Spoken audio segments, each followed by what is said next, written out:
अरे नहीं भैया, बुधवार नहीं, मंगलवार। मंगलवार को हमें अपने सारे कपड़े धो के इस्त्री करके हमारे हाथ में चाहिए। बुधवार को तो हम लोग गांव जा रहे हैं। चुगली आया समझ में? हाँ चलो ठीक है, ठीक है, पहुंचा देना। हाँ, बनारस पैकिंग एजेंसी। देखो भैया, ऐसा है कि हमको ना इधर 80 घाट मोहल्ले से अपने गांव जाना है, तो हमें पता करना है कि तकरीबन खर्चा कितना होगा सामान ले जाने का पूरा। हाँ, एड्रेस हम दे देंगे, यहाँ का भी और वहाँ का भी ना। हाँ मिल जाएगा। वीडियो बना के दें पूरे सामान का? अच्छा अच्छा ठीक है, बना के भेज देंगे, उसके बाद आइडिया मिल जाएगा ना खर्चा का। हाँ ठीक है ठीक है ठीक है, ओके। अरे कोई है, जरा चाय वाय तो पिला दो। कहाँ हो बीना? छोटा मुंह बड़ी बात, इसका मतलब है कि हमारा गांव जाना तय है। अब तो एक ही उपाय है, आजमा कर देख लेते हैं। लेकिन कौन सा उपाय? सुनो, हाँ, हम लोग पापा के सामने सुधर कर चलते हैं, तो पापा सोचेंगे कि अब जब हमारी बेटियां सुधर ही गई हैं तो उन्हें गांव ले जाने की क्या जरूरत है। Good idea. Good idea. हाँ, आइडिया तो गुड है दीदी, लेकिन हमारी समझ में यूं नहीं आ रहा है कि मैं पापू को सुधर कर कैसे दिखाऊं। अरे मेरा प्लान तो सुनो। डन? यस! पापा जी, चाय। अरे वाह भाई, गांव जाने की खुशखबरी सुनते ही तुम लोग ने तो कमाल का नाश्ता बना दिया है। बहुत बढ़िया। लो, चाल तो उल्टी पड़ रही है। गुड मॉर्निंग पापा। गुड मॉर्निंग बेटा। अरे वाह, आज तो बिना बोले छोटी पढ़ाई करने बैठ गई है। Very good. क्या खा? अरे ये तो चमत्कार हो गया भाई। नमस्ते पापू।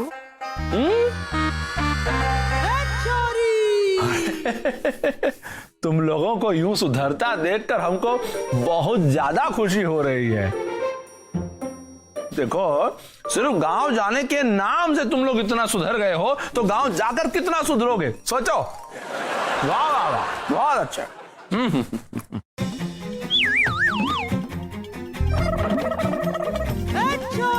बापू, यूं गांव जाने का प्लान कैंसिल नहीं हो सकता क्या? हाँ।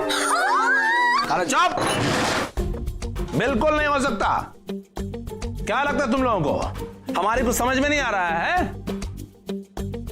हम तुमको बकलोल दिखाई देते हैं क्या? हैं? देखो, हमको अच्छी तरह पता है कि तुम लोग सुधरने का नाटक कर रही हो, लेकिन असलियत में तुम लोग सुधरी नहीं हो, यह हम अच्छी तरह जानते हैं। एक बात कान खोल के सुन लो, हमारा गांव जाना एकदम अटल है। बुधवार को हम लोग गांव जा रहे हैं, ठीक है? बात करते हैं, चलो।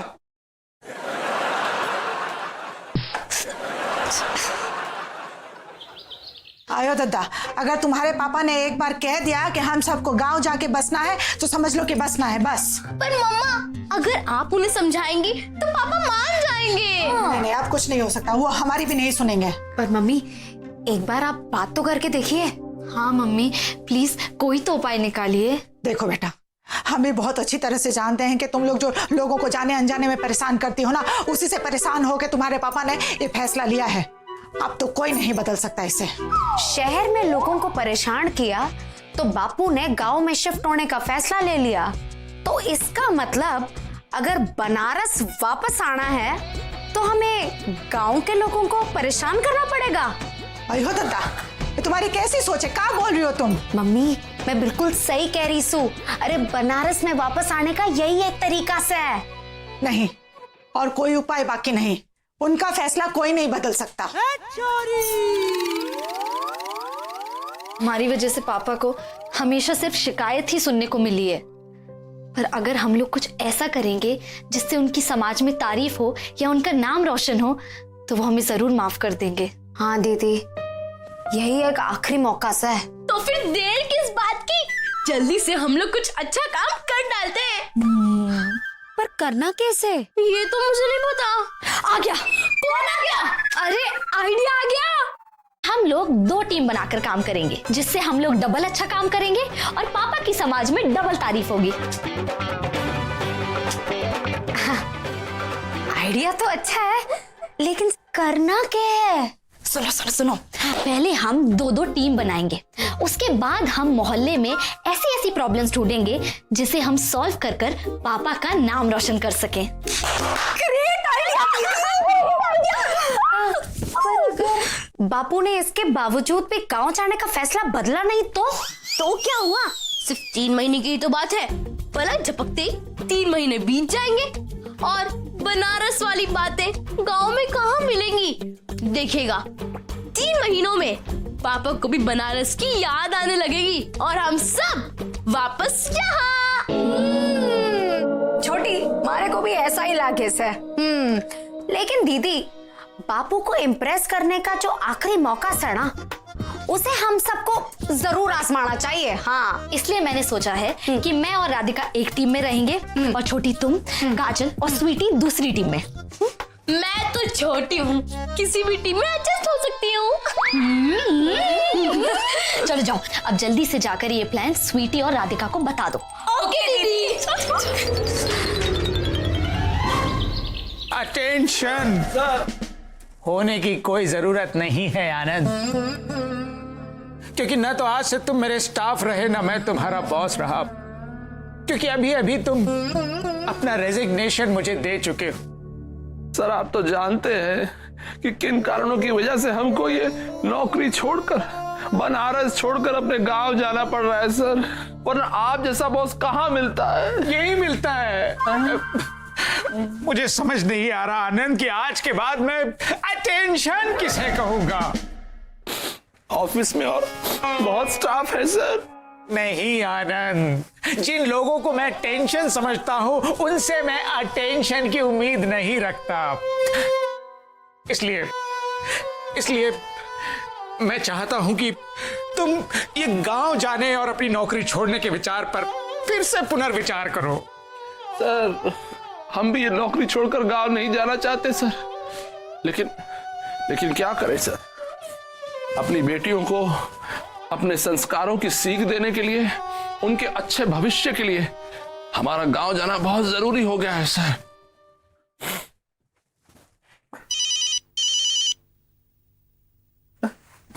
आपका फोन बज रहा है सर। अटेंशन! ओ फिर से बुलवा दिया आनंद, ये तुम्हारा फोन है। Sorry sir. हेलो। कानून के हाथ बहुत लंबे होते हैं। ये इंफॉर्मेशन देने के लिए बहुत बहुत शुक्रिया, धन्यवाद। हम धन्यवाद के लिए कॉल नहीं किए हैं, बल्कि ये बताने के लिए कॉल किए हैं कि हम इंस्पेक्टर चौबे बोल रहे हैं, आपके घर से बोल रहे हैं। हमने अभी तक घर खाली भी नहीं किया और पुलिस वालों ने हमारे घर को रेंट पे लेके पुलिस स्टेशन बना लिया। कानून से मजाक नहीं, कान खोल के सुन लीजिए। मथुरा दास गारमेंट्स के मालिक मथुरा दास ने आपके खिलाफ पुलिस में शिकायत दी है कि आपने उनके गोदाम से 50 कंबल चुराए हैं। आपको जरूर कोई गलतफहमी हुई है इंस्पेक्टर साहब। कोई गलतफहमी नहीं हुई। अभी अभी हमको आपके घर पर पता चला है कि आप लोग गांव शिफ्ट करने की तैयारी में हैं। मतलब ये कि 50 कंबल चुराने के बाद आप गांव जाकर कंबल ओढ़कर घी पीना चाहते हैं। अरे आप ये क्या कह रहे हैं इंस्पेक्टर साहब? अरे 50 कंबल चुराना तो बहुत दूर की बात है, हमने पिछले 5 सालों में एक कंबल तक नहीं खरीदा। एक भी नहीं खरीद पाए ना, इसलिए 50 चुरा लिए। अब जल्दी से अपने घर आ जाइए, अभी समझा देते हैं आपको। अरे क्या हुआ आनंद, तुम क्यों टेंशन में आ गए? सर एक कंबल कहता है कि हमने 50 इंस्पेक्टर चुरा लिए। उल्टा बोल गए। हमारा मतलब है एक इंस्पेक्टर ये कह रहा है कि हमने 50 कंबल चुरा लिए। लेकिन तुम्हारे घर में तो टोटल 7 लोग हैं, तो फिर तुम 50 कंबल का क्या करोगे? ओढ़ के घी पिएंगे। ऐसा वो इंस्पेक्टर कह रहा है सर। देखिए सर, हमको लगता है कि हमको तुरंत घर जाना पड़ेगा। अच्छा, जाओ। हम चलते हैं सर। मैं और राधिका जब मार्केट से आ रहे थे तब हमने रास्ते में देखा कि समझ नहीं आ रहा है ऐसा क्या किया जाए जिससे पापा की मोहल्ले में वाहवाही हो। तबाही होगी? तबाही क्यों होगी? फिर मशीन गड़बड़ हो गई। तबाही नहीं, पापा की मोहल्ले में वाहवाही। सॉरी। सर्दियों में कंबल की लूट है, लूट सके तो लूट, वरना ठंड में अकड़ के हड्डी जाएगी टूट। ले लो 500 के कंबल 100 में, 500 का कंबल 100 में। भैया एक मिनट रुकना। मीनाक्षी दीदी ये इतने सस्ते कंबल बेच रहा है। वही तो आइडिया, क्यों ना हम ऐसा करें कि इससे 50 कंबल खरीद लें और पापा के नाम से झोपड़पट्टी में बंटवा दें। बहुत ही अच्छा आइडिया मीनाक्षी दीदी। इतनी ठंड में गरीबों को कंबल भी मिल जाएंगे और रातों रात पापा अपने एरिया में पॉपुलर भी हो जाएंगे। पापा हमसे खुश हो जाएंगे। चल। भैया जी ये लीजिए 5000 रुपए, पूरे 50 कंबल दे दीजिए।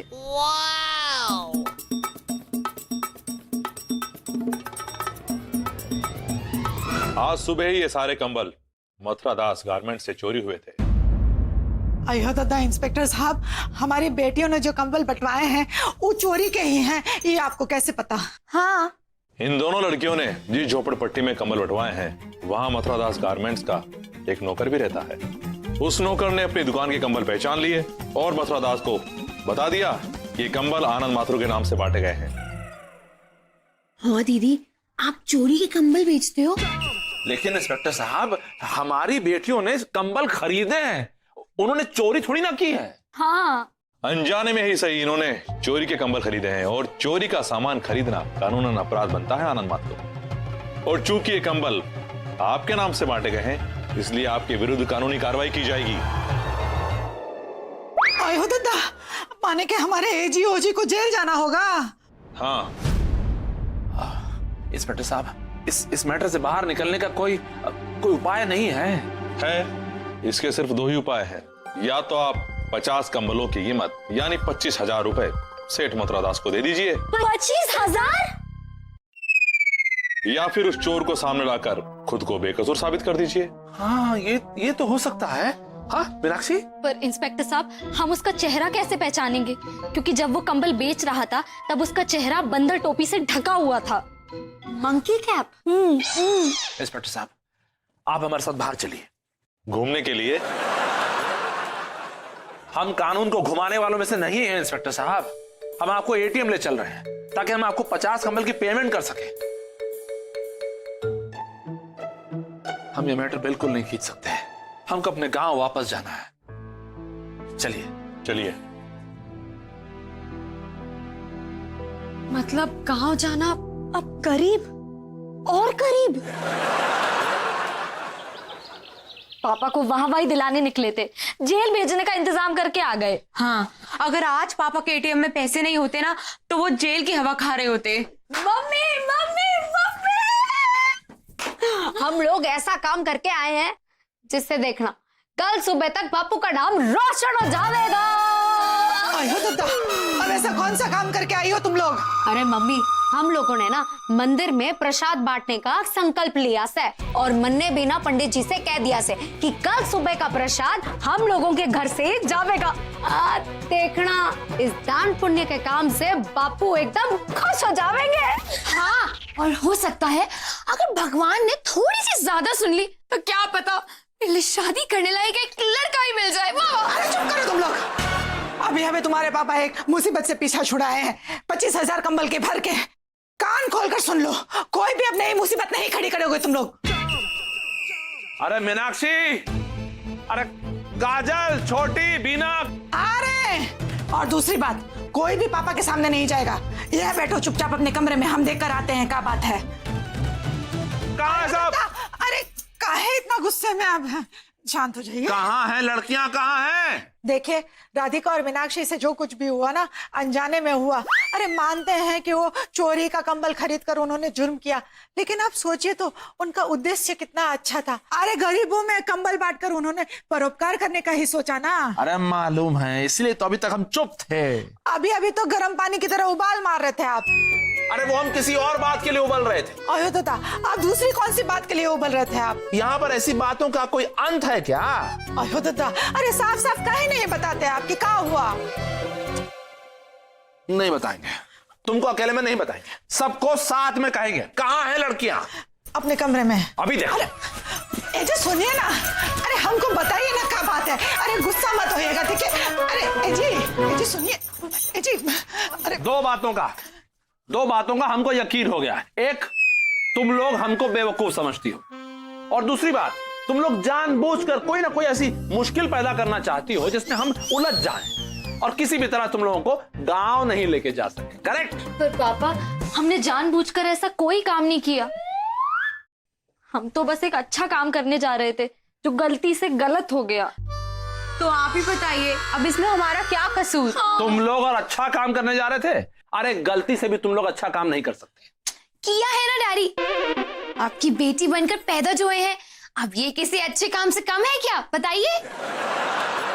हाँ, तुम्हारे पॉइंट ऑफ व्यू से तो बहुत अच्छा काम है, जरा हमारा पॉइंट ऑफ व्यू भी तो सुनो। तुम क्या हंस रही हो? तुम्हारे जो बच्चे हैं ना, ये सिर्फ बातें बनाना जानते हैं और कुछ नहीं जानते। अयो दादा, आपसे कह देते हैं, हमारी बेटियों की हमेशा शिकायत लगाते रहते हो ना, हमें बिल्कुल पसंद नहीं है। तो क्या करें? तुम्हारी बच्चियों को हार पहनाएं फूलों का। यहाँ सिर्फ मीनाक्षी और राधिका ने ही 25,000 का नुकसान नहीं किया है चोरी के कंबल बांटकर। ये छोटी, इसने भी हमारे पड़ोसी सक्सेना साहब की दहलीज पे पड़े हुए 25 बोरियां सीमेंट की उसमें पानी फेरकर उन्हें पत्थर बना दिया है। पर पापा, मैंने जब देखा कि सक्सेना अंकल की छत पर गमलों के पौधों में बहुत दिनों से पानी नहीं डाला था, तो मैंने पानी डाल दिया। अब उसमें मेरी क्या गलती है? नहीं, गलत काम तो कुछ भी नहीं किया है तुमने। सूखे पौधों पर पानी डालना बहुत अच्छा काम है, लेकिन पाइप से पानी डालने के बाद वो रनिंग वाटर की पाइप वहीं पर छोड़कर जाना गलत काम है। वो गमले, उनके अंदर पानी भर गया, उसके बाद पानी ओवरफ्लो होकर नीचे गिरा, और गिरा किसके ऊपर? 25 सीमेंट की बोरियों के ऊपर जो पत्थर बन गई हैं। अयो दादा, छोटी, तुमसे ये उम्मीद नहीं थी। तुम तो बस यहाँ पे अयो दद्दा करती रहो और तुम्हारी बेटियां हमको चूना लगाती रहें। अरे वो 25 बोरियों का पैसा भी हमको ही भरना पड़ेगा। अयो दादा, छोटी, तुमसे इतने बड़े नुकसान की उम्मीद नहीं थी हमको। नुकसान अभी यही खत्म नहीं हुआ है, अभी और नुकसान बाकी है। क्या मेरी शादी के लिए किसी लड़के वाले ने मना कर दिया? नहीं। चुप रहो। ये स्वीटी और काजल ने भी हमको फंसाने में कोई कमी नहीं की है, मंदिर में प्रसाद देने का वादा करके। बाबू, तो इसमें फंसाने वाली कौन सी बात से? हमने तो सिर्फ मंदिर में प्रसाद बांटने का वादा किया था, वो भी आपके नाम से। हमने सोचा कि दान पुण्य से आप बहुत खुश होंगे। हाँ, हम तो बहुत खुश हैं। तुम अच्छी तरह जानती हो कि कल ही का दिन हमारे पास है सारे सामान की पैकिंग करने के लिए, और अगर हम उस दिन सारा प्रसाद ही तैयार करते रहेंगे तो पैकिंग कब करेंगे? तुम यही चाहती थी कि हम लोग पैकिंग ना करें और फिर अगले दिन हम गांव जा ही ना सकें। करेक्ट? नहीं बापू, नहीं। पर हमको बस इतना लगा कि 40-50 लोगों के लिए हलवा पूड़ी बनाना कोई बड़ी बात थोड़ी सा है। बेटा, तुम जीरो लगाना भूल गई हो शायद। जीरो?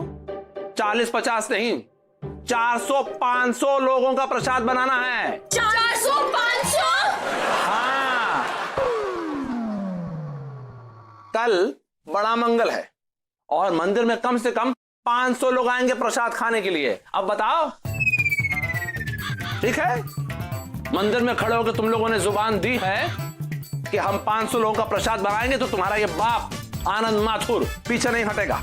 लेकिन याद रहे, तुम लोगों को 2 दिन के बाद गांव ले जाने से भी तुम्हारा ये बाप आनंद माथुर पीछे नहीं हटेगा।